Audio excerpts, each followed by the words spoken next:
Hi! వేడి వేడి అన్నంలోకి ఇలా గోకరకాయ పచ్చడి వేసుకొని ఎప్పుడైనా మీరు తిన్నారా?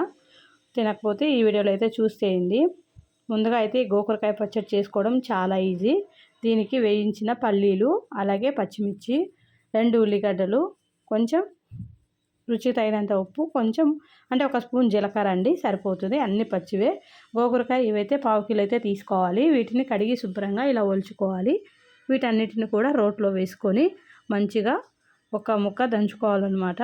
ముందుగా పల్లీలనైతే ఇలా వేపుకొని పొట్టు తీసిన తర్వాత మంచిగా దంచుకొని పక్కన పెట్టేసుకోవాలి. అలాగే పచ్చిమిర్చి, ఆనియన్స్ ముక్కలు, ఉప్పు, జీలకర్ర ఇవన్నీ వేసి దంచుకోవాలి. ఒకవేళ మీకు రోల్ లేనప్పుడు మిక్సీ కూడా వేసుకోవచ్చు. కానీ రోల్ ఉంటే మాత్రం కంపల్సరీగా రోట్లో చేసుకోండి. రోటి పచ్చడి చాలా అంటే చాలా టేస్టీగా చాలా బాగుంటుంది.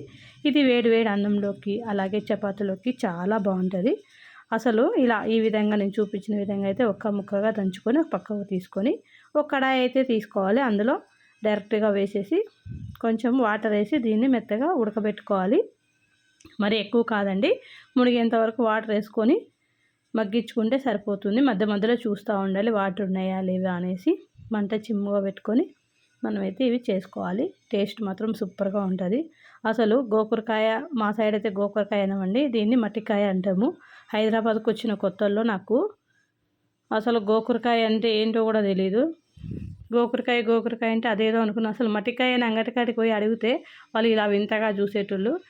దాని తర్వాత నేనే అర్థం చేసుకొని ఇవి చూపించి ఇవి ఇవ్వండి అని తెచ్చుకునేదాన్ని. దాని తర్వాత కొద్ది కొద్దిగా నేను ఇక్కడికి వచ్చిన తర్వాత పూర్తిగా తెలుసుకున్నాను.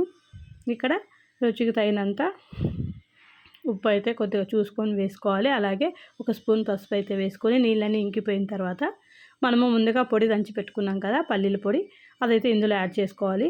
కొంచెం గ్రేవీ ఇట్లా లాగా ఉండాలనిపిస్తే కొంచెం తడిగా ఉన్నప్పుడు పప్పుల పొడి వేసుకోండి. లేదు అనుకుంటే మొత్తము నీళ్ళన్నీ ఇంకిపోయిన తర్వాత మనమైతే వేసుకోవచ్చు పల్లి పొడి వేసి కొద్దిసేపు ఉన్న తర్వాత పక్కన పెట్టేసుకోవాలి. ఇప్పుడు వేరే కడాయిలో పోపు అయితే వేసుకున్నాము. 2 టేబుల్ స్పూన్ ఆయిల్ వేసుకొని పోపు దినుసులు వేసుకొని కరివేపాకు కొంచెం ఇంగువగా వేసుకొని మనమైతే ఇందులో యాడ్ చేసుకోవాలండి. గోకరకాయ పచ్చడి ఈ విధంగా చేసుకుంటే చాలా అంటే చాలా టేస్టీగా ఉంటుంది. నచ్చితే లైక్ చేయండి. అలాగే మన ఛానల్ తప్పకుండా సబ్స్క్రైబ్ చేసుకోండి. సబ్స్క్రైబ్ చేసుకుంటే నేను ఎప్పుడు వీడియోస్ పెట్టినా మొదటగా మీ దాకా అయితే చేరుతాయన్నమాట. ఇంతేనండి గోకరకాయ పచ్చడి. నచ్చితే లైక్ చేయండి, తప్పకుండా ట్రై చేయండి. ఇలా వేడి వేడి అన్నంలోకి ఇలా చూడండి పొగలొచ్చే వేడి వేడి గోకరకాయ పచ్చడి వేసుకొని తింటే సూపర్గా ఉంటుంది. Please subscribe.